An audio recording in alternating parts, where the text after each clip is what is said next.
Hi, welcome to video number 2 in the education series, Grains, Glorious Grains. We are going to talk about normal grains, exciting grains, and even some exotic grains and tell you a little bit more about them and how fun they are to add variety to your food storage instead of just that bland wheat or even, that bland rice. So let's start with the basic kinds of grains, and we'll talk a little bit about the kinds of ways you can store them, but really this is not the storage one, that's next week. So ask questions after the video, since we're not doing this live, but we're going to talk a little bit about it. So this is, there are two kinds of wheat. I don't know if you know, for those of you who are kind of new to the whole food storage thing, there are two types of wheat. This is soft white wheat, or hard white wheat. I'm not really sure which one it is, but it's white wheat. And what this is normally used for is put in like pastries, bread, those kinds of things. If you go to the grocery store, buy a traditional loaf of bread, and go to the Sara Lee white wheat bread, just pick that up one time. What you'll see is bread that looks like white bread. For those of you who have little kids who are kind of picky eaters. It'll have like little flecks of gold in it. That's the little gold, wheat. But what it's really made out of is this hard white wheat. And so when my kids were little, I actually made all of our bread out of this kind of wheat. So they got all the nutrients of whole wheat, but they didn't have that hard red wheat, weedy taste that you come to associate with it. Red wheat, I actually don't have any here that's not in food storage. In a number 10 can, but red wheat is literally red in color. It's a really dark color, and it's the kind of wheat that when you go to the grocery store and you see that like Ezekiel bread is made with red wheat, and the wheat bread, that hard dark color, that's red wheat. So let's talk about, so that's wheat.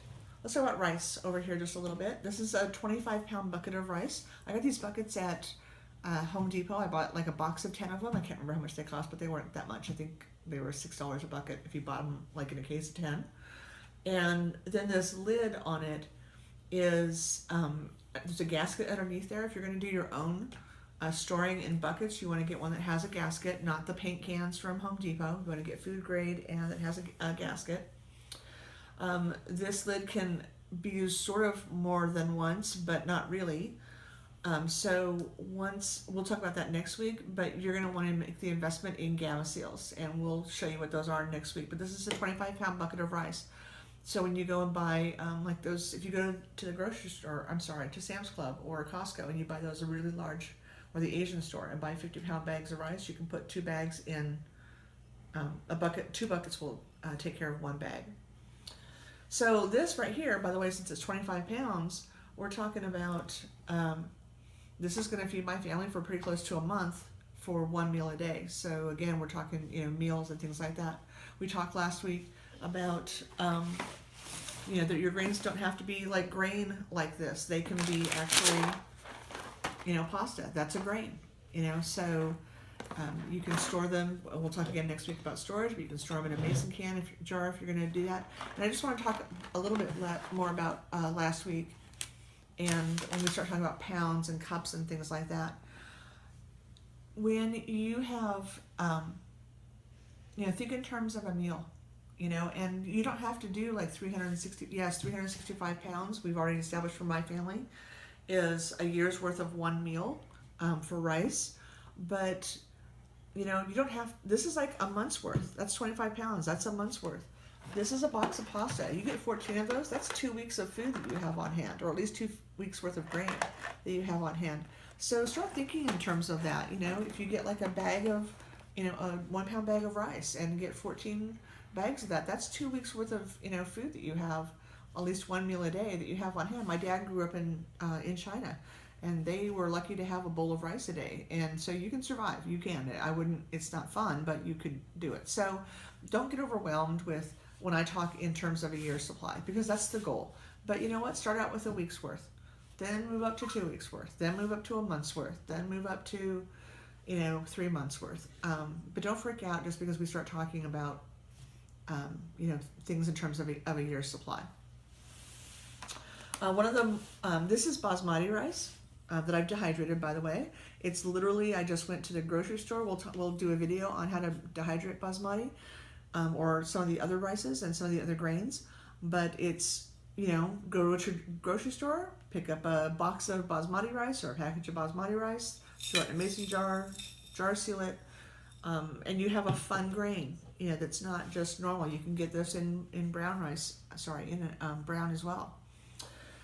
That's kind of the rices. So let's talk about some of the more common grains that are kind of like trendy right now. Quinoa is a big one. This is quinoa that came out of a box, just like this, so you can see it. Thrive sells freeze-dried quinoa. What that means is it's been cooked and then it's been freeze-dried. So it's a little bit, I don't know if you can see really well, but it's a little bit bigger than normal, just straight out of the box quinoa. And when Thrive said, there are very few things that, when they say instant, that they mean instant, but Thrive's instant quinoa is really instant. You want to, for those of you who cooked quinoa before, you're going to want to boil your water, get it to a rolling boil, throw the quinoa in. 3 minutes later, you're going to take it off heat because it's going to be done. So that's not the same thing when you're doing regular quinoa. When you cook regular quinoa, now I've never had this problem, but some people do. They like, especially the red quinoa, they like to rinse their quinoa really, really well because it takes off supposedly the saponin that is on the outside of the quinoa. And then cook it. Quinoa cooks just like rice does. It's a 2-to-1 ratio, or sometimes it may be a ratio of 1.5 water to every cup and a half of water to a cup of quinoa. I really like red better than white, but that's just a personal preference. This is quinoa. It's red quinoa that I have cooked. It's just like this that I've cooked and then dehydrated. And I don't know if you can see this very well, but look how big that is. It looks just like normal quinoa. And basically what I've done is created my own instant quinoa, so I don't have to buy it. And that's one of the things that when we talk about storage and equipment next week, you're going to want to get a dehydrator because you can do all kinds of really fun things like this with really fun grains where you just, cook up a batch of quinoa, throw it in a dehydrator for a little while, a few hours, and then you've got instant quinoa that you can cook up just by boiling the water and throwing it in there and stirring it around for a few minutes. So it's really kind of nice. So people were like, well, why would you do that now? Well, because you might not have a lot of fuel, in the day. And so things like that is kind of nice to have on hand. All right, quinoa. Let's talk about oats for just a minute. This is regular oats. Oats are a grain. And regular oats are going to take a little more time to cook. If you're going to, we'll do a series on thermos cooking, so stay tuned for that. But when you rolled oats are going to cook, take a little bit longer, a little more fuel to cook up. So if you're doing something that's going to, overnight, you'd actually use steel cut oats. Those are even processed even less than rolled oats, than regular rolled oats are. I thought I had a little, I moved it somewhere over there. I have a little pint jar of quick oats. We're talking like the Quaker oatmeal kind of quick oats, things that are not quite instant. Instant is probably the worst oatmeal you can get. But you know what? Again, we're back to it's your food storage, and putting some food by is better than putting no food by. So if a box of instant oatmeal or is something that your kids will eat, then buy it. Because I'd rather have your kids, and you would rather have your kids eating something they'll eat than having stuff that they won't eat. So, but just think about that. Let's see, let's talk about some more fun grains that are exciting to use. This is, I know it says barley on the outside because that's what I used to have canned in here. But now what I did is I don't know if you can see this, but the bigger grains are barley. And the smaller grains are quinoa. And so this has been cooked and then dehydrated so that when I rehydrate it or recook it, it'll only take about 10 minutes versus barley that takes forever and a day if you've ever cooked barley. So that's a fun little grain mix to put together when you start dehydrating things. But just having regular, pearl barley is really fun. Do not get the box of, get pearl barley that looks like this. You can buy, quote, pearl barley, unquote, that's from Quaker that's in a box that looks like oatmeal. And you might as well just buy oatmeal, in my opinion, but you can do what you want because it's your food storage. But this is a fun grain to have. Barley is a really great grain to have, and it's a very filling grain, and it's one of the better protein grains. Let's talk about some exotics. Couscous is an exotic grain. It has really become one of my fun grains to have. This stored like this in their little plastic lid with a paper thing on it. It's only going to store for about a year. So if you're going to buy this in any kind of bulk, you're going to want to transfer it over into a mason jar and use a jar sealer for it. But couscous is a really fun, super cool grain. And what makes couscous really exciting to me is that basically it's instant. You're not going to cook couscous.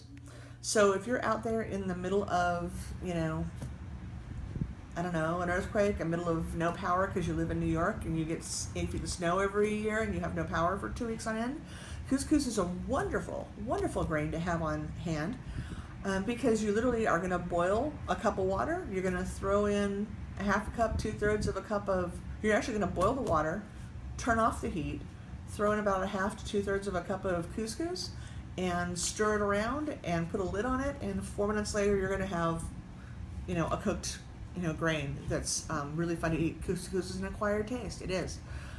So you might want to start now introducing it into your diet rather than waiting until you're 8 feet under snow. Just saying. But it's a fun grain to have. This is Amaranth. It's not open. This is my last can, sadly. It's my last can. It's about the same size-wise as quinoa uncooked or couscous. Amaranth is a power grain, has a lot of protein in it, just like quinoa does. What's really great about quinoa and what's really great about amaranth is quinoa now is trendy, so it's easy to find it in a grocery store. Amaranth is a little harder to find. We don't sell this anymore. Thrive doesn't sell this, sadly, anymore. So I really don't want to open this can. But you can buy it in bulk in 25-pound bags on Amazon.com. But what's really great about amaranth and really great about quinoa is that you can buy the seeds from Baker Creek Heirloom Seeds, and quinoa and amaranth are an easy grain to grow. Grain, I want you to hear that, grain, not vegetable, grain to grow on your patio. You can literally put this full of, soil, put a seed or two in here, it will grow up this huge stalk. It's a beautiful plant. It's my favorite kind of gardening because you literally have to let the plant die before you can harvest the seeds, kind of like pinto beans. So I love any kind of gardening where you have to let things die in order to get the harvest. That's my kind of gardening. But it's really, really great. And a single stalk, I think when I grew quinoa, I got probably about 2 cups a stalk of grain, or maybe a little bit more. Of quinoa. So you get a lot of grain and it's easy to grow and it doesn't take up a lot of space where something like rice or wheat or barley or rye take up just a ton of space and a lot of people don't have that space. So it's a really great grain to grow if you're limited in space or you live in a city. You can buy mixed grains. This one's for Honeydew. Like I said, I'm not necessarily brand loyal. But this is a 9-grain cereal, and does it tell me what it is in here? It has barley, wheat, rye, oats, triticale, and some soy. It's a 6 grain, and then some 3, 4, 5, and then soy, and a little bit of soy in it. So You can buy mixed grains like this. Those are kind of fun things to have. And again, we're just talking variety because, like we said last week, in video number 1, too much of one thing is, can be bad. We had a bunch of, I used to get a lot of food at or near free. That's a whole, I wrote a book on how to do that. That's a whole other conversation to have. But one of the things that I got was basically a year supply of penne pasta that was whole wheat penne pasta. And I got I literally had 365 boxes of it. And so we ate penne pasta pretty much, whole wheat penne pasta, 3 or 4 times a week because I needed to get through it because it was in these kind of boxes. And back then I wasn't thinking about transporting it to mason jars. I'm going to tell you right now, man, after about 60, 90 days, I've eaten nothing but, whole wheat, whole red wheat, grain. You're going to hit wheat fatigue. So I want you to think about that. Those of you who have just only stored wheat, that's a lot of wheat, and you're going to get hit wheat fatigue. So let's talk a little bit about where you can get some of these grains. Because like I said, I'm really brand loyal to Thrive Life, which is you can buy at veganthrive.com for freeze-dried fruits and vegetables. Not so much, when it comes to grains. Part of that is because they're very limited in what they sell, and part of that is because for people who are not Japanese or Chinese, rice is rice, wheat is wheat, flour is flour. Another grain that you have is corn. Corn is a grain, or at least when you as far as in its treatment, cornmeal comes into the grain category. It's not a vegetable. When you do cornmeal, you're talking that's now shifts into the grain category. So at Honeyville, which was that one that had the 6 grain, you can get you can buy. The reason I'm telling you this is because there are things you can buy in bulk or in number 10 cans by the case. You can get barley at Honeyville Grain. You can get buckwheat. That's a fun grain to have on hand. You can get corn. You can get millet. It looks a lot like amaranth. It's really tiny. Millet's another one of those high protein grains. Oats obviously goes without saying, both quick and rolled. Rice, they just sell white rice. You can get rye. Now that's fun to have, especially if you're going to make rye breads and things like that. So they have those kinds of grains that you can buy from Honeyville. Emergency Essentials has quick rolled oats, regular rolled oats, white rice, 9 grain cereal, white and red wheat, and then also cornmeal.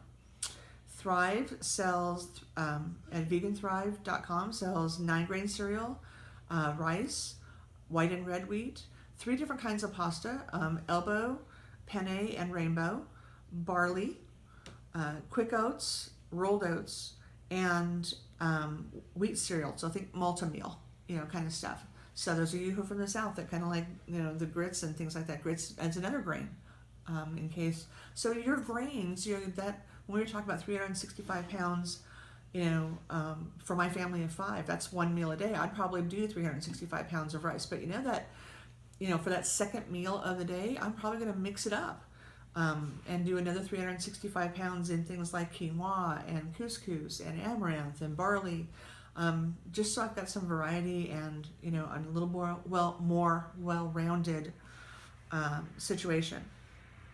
I don't know if I'd ever go with multi-meal or grits because again I'm not from the South. Another really great place to buy grains, especially if you are into ordering online, is a website called store.lds.org. So the good thing is that you can get some really good pricing and shipping is included, and the bad thing is you have to buy by the case, which is 6 number 10 cans of something. They sell red wheat and white wheat. They sell regular oats. That's where I got this from. They sell quick oats, which is not instant oatmeal, but it cooks faster. They sell spaghetti bites, which is basically spaghetti that has been broken up into about 2-inch pieces, so that it fits in the can better. They sell elbow macaroni. They sell white rice, and they sell granola, which is kind of a cool grain thing to get. So those are the 4 major players on where to get grains. Obviously, you can walk into Sam's Club or Costco, buy 50 pound, or an Asian store, buy 50 pounds of rice. I don't think I've ever seen anything else. Trying to think of the Asian store that I went to. I think rice is really like, the big thing. But like I said, rice is rice, wheat is wheat. Corn is corn, barley is barley. I wouldn't get too worried about where you buy those things from, as long as you get them. So I've hopefully, talked to you, gotten you a little bit excited about the different kinds of grains that you can have. You don't have to just have wheat. You don't have to just have rice. You don't have to just have, I don't know what, oatmeal. The three big traditional things, in the, food storage community, especially as vegans. People who are vegan are really lucky, because they really are. Besides being awesome, they're really lucky because you are already used to using a lot of these grains. You maybe haven't thought about storing, like 25 pounds of it, in a bucket or whatever, but you're already used to using barley. You're already used to using couscous. You're already used to using quinoa. You've, eaten basmati. So you can just have this wonderful, lush, vibrant grain food storage that is a lot of things that you're already accustomed to eating. That's what's really great. All I'm encouraging you to do is take that wonderful palate of yours when it comes to grains and start putting food by. Start putting it in mason jars. Start thinking about putting things in buckets, so that when the time comes, you lose your job, you transfer, to a new area, and there's no vegan food in sight. And you and I both know that's way more possible than, a lot of vegans like to think about, especially if you're not in like vegan heaven like California, or someplace like that, or a big metroplex. So start thinking about that. Start thinking about having your favorite grains on hand, in something that's shelf stable, in something that's going to last you a while, so that you can maintain that vegan lifestyle, whether it's, regardless of what your circumstance that you find yourself in. Start putting food by. We'll see you next week.